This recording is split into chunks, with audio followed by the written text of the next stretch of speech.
चीन पर भारत की बहुत बड़ी कूटनीतिक जीत हुई है। अब्दुल रहमान ग्लोबल टेररिस्ट घोषित हो गया है। यूनाइटेड नेशंस ने ग्लोबल टेररिस्ट घोषित किया है। ये कूटनीति के लिहाज से बहुत बड़ी जीत है भारत के लिए। बिल्कुल, आतंकवाद को लेकर पाकिस्तान एक बार फिर से बेनकाब हुआ है और इससे जुड़ी ये बड़ी खबर लगातार हम आपको बता रहे हैं। पाकिस्तानी आतंकवादी अब्दुल रहमान मक्की को संयुक्त राष्ट्र ने ग्लोबल टेररिस्ट घोषित कर दिया है। यूएन के इस फैसले से चीन और पाकिस्तान को बड़ा झटका लगा है। आज सुबह सुबह ये जो खबर सामने आई है कि जो चाइना है उसने जो टेक्निकल होल्ड था अब्दुल रहमान मक्की जो है, जो कि लश्कर तैयबा का जो डिप्टी अमीर था, उसके ऊपर उठा लिया है।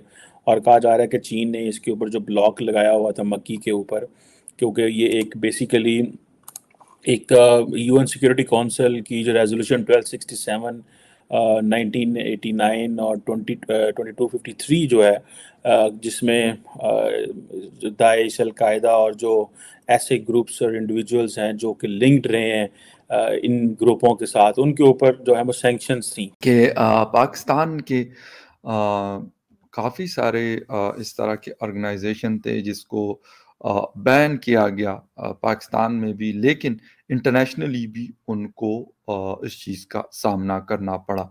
और जो नई डेवलपमेंट है वो है जी अब्दुल रहमान मक्की। ये डिप्टी अमीर थे जमात अद-दावा के। हाफिज सईद यकीनन सब लोग जानते हैं उनको, और वो इस ऑर्गेनाइजेशन को चलाने वाले थे, इस तंजीम को चलाने वाले थे। जय हिंद दोस्तों, पाकिस्तान ब्रेकिंग न्यूज चैनल में आप सभी का हार्दिक स्वागत। भारत को मिली सबसे बड़ी कामयाबी यूनाइटेड नेशन में, जहां पर भारत पिछले 3 सालों से अब्दुल रहमान मक्की को एक ग्लोबल टेररिस्ट घोषित करना चाहता था, वो अब जाके सक्सेस हुआ है, क्योंकि इसके ऊपर चाइना ने रेजोल्यूशन को ब्लॉक किया था। क्योंकि जो भी रेजोल्यूशन भारत मक्की के ऊपर लाता था, वो सारे रेजोल्यूशन को चाइना ब्लॉक कर देता था, और यही कारण था कि अब्दुल रहमान मक्की ग्लोबल टेररिस्ट घोषित नहीं हो पा रहा था। पर अब चाइना ने भी अपना ब्लॉक विड्रॉ कर दिया है, और यही कारण था कि यूनाइटेड नेशन ने एक और पाकिस्तानी नागरिक जो कि अब्दुल रहमान मक्की, उसको ग्लोबल टेररिस्ट घोषित कर दिया है। अब्दुल रहमान मक्की लश्कर तैयबा का सेकेंड कमांडर इन चीफ था। लश्कर तैयबा जो कि एक टेररिस्ट ग्रुप है, उसमें ये शामिल था।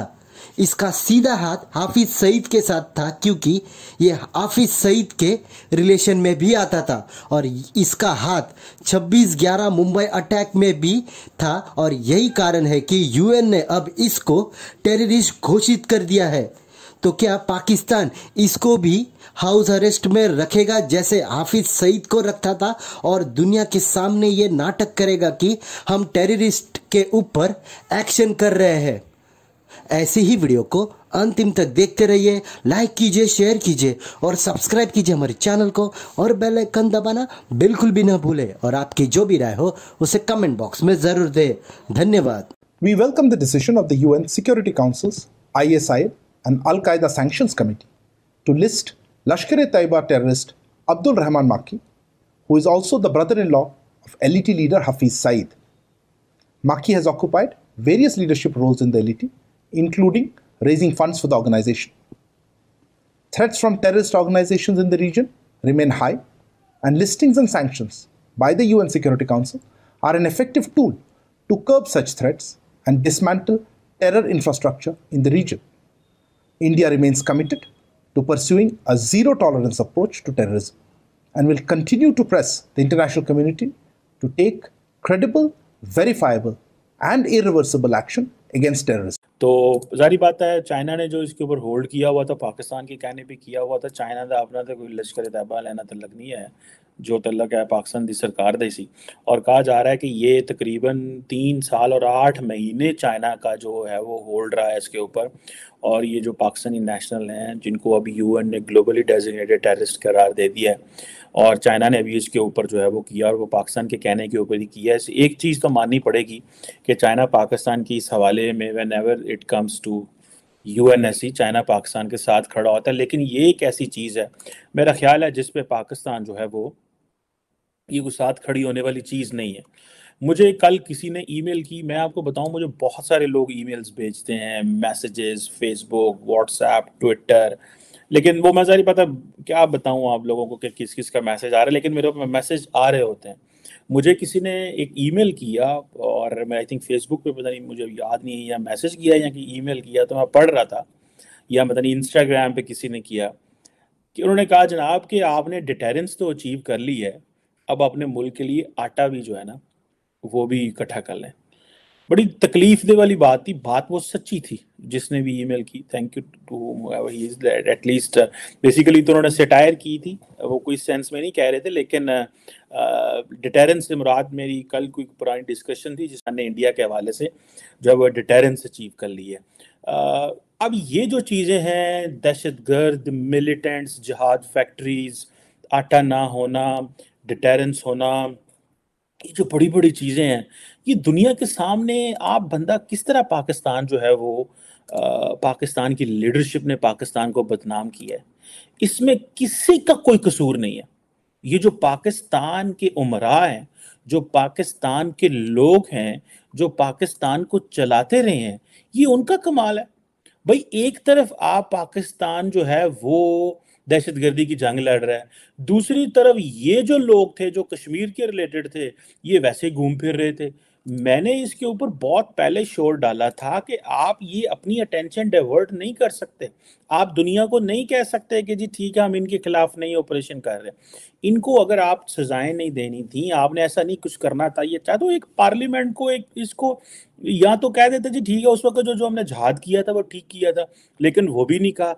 एक एक करके जो इंडिया ने पाकिस्तान को ग्लोबली ये जो दहशतगर्द जो हैं, एक एक करके उनको यूएनएससी में जाके लेके आपको उन्होंने स्टैंप लगवा दिया आपके ऊपर, और आप यहाँ पे कहते रहे जी असी जाना भी देती हैं, बंदे भी मर गए, शोदा भी हो गए, बंदा भी 70,000 मर गया, फौजी भी मारे गए, पुलिस वाले भी मारे गए, तो बाद ना साढ़े ते आउंडे है कि जनाब ग्लोबली डेजिग्नेटेड। अब हर बंदे को तो नहीं पता कि जी पाकिस्तान उस वक्त कश्मीर में जहाज चल रहा था, पर ये अफगानिस्तान वाले नहीं है, ये फलाने हैं, वो डमकाने हैं। ग्लोबली हर बंदा तो इस चीज़ को नहीं समझ रहा होता, हर बंदे को तो नहीं पता कि पाकिस्तान जो है वो यूरोप अमेरिका में खासतौर पे जो लोग इन चीज़ों को देख रहे होते हैं, वो जब कहेंगे अच्छा जी पाकिस्तान का एक बंदा जी उसको डेजिग्नेट कर दिया है जी, उसका फलां से ताल्लुक था कि वो जी वो कश्मीर में जहाद कर रहा था। किस तरह भारत ने खूबसूरती से आपके जहाद को दहशतगर्दी से लिंक कर दिया और उसके ऊपर मोहरें लगवा दी यूनाइटेड नेशन सिक्योरिटी काउंसिल से, और साढ़े जड़े लीडर ने मुंह बना के सुते ने वेंदे ने पे की कर रहे हैं। जब जारी बात है लीडर फौज सियासतदानों को गंदा कर रही है, सियासतदान फौज को गंदा कर रहे हैं, तो इन रियलिटी तो मुल्क ही गंदा हो रहा है ना, किसी का तो कुछ नहीं जा रहा। 2011 जिसको कहा जाता है, उसके बाद शायद चीजें चेंज होना शुरू हुई। जनरल मुशर्रफ ने भी कुछ इस हवाले से बातें की, और बेनजीर शहीद जब जिंदा थी, लेकिन मेरे ख्याल में उसके पास भी इस चीज के हवाले से कोई इख्तियार इतना ज्यादा नहीं था। वक्त गुजरता गया और हम शायद उसी जगह पे बैठे रहे जहां पे दुनिया हमें छोड़ के गई थी, या दुनिया हमें सपोर्ट करती रही। हम यही सोचते रहे कि शायद इन एसेट्स के साथ हम आगे बढ़ते रहेंगे, और हमने इनको ही दुनिया का सबसे आला तरीन असासा समझ लिया था। एक लेगेसी के तौर पे हम इसको शायद आगे बढ़ाते रहे, लेकिन हालात बदलते गए और दुनिया ने पाकिस्तान के ऊपर उंगलियां उठाना शुरू की। इंडिया, ये नहीं कि इंडिया कोई पहली दफा ये कोशिश करता रहा कि ये वो इसमें कामयाब हुआ, पहले से भी हिंदुस्तान इस चीज के लिए कोशिश करता रहा, लेकिन उनकी पहले शायद सुनवाई नहीं होती थी, या फिर इतना इन्फ्लुएंस नहीं रखते थे कि वो इस तरह की चीज़ों को पाकिस्तान के खिलाफ इस्तेमाल कर लेते, या पाकिस्तान को के खिलाफ अपना इन्फ्लुएंस इस्तेमाल करके और जिस लिस्ट में अभी शामिल हुए हैं ये पहले कर जाते। कोशिश उन्होंने पहले भी की, बाद में भी करते रहे, लेकिन उनकी कोशिश करते करते करते एक, जिसे कहते हैं कि एक पॉइंट पे, इस पॉइंट पे पहुंचे जहां से उनको सक्सेस मिली, यानी कामयाबी मिली।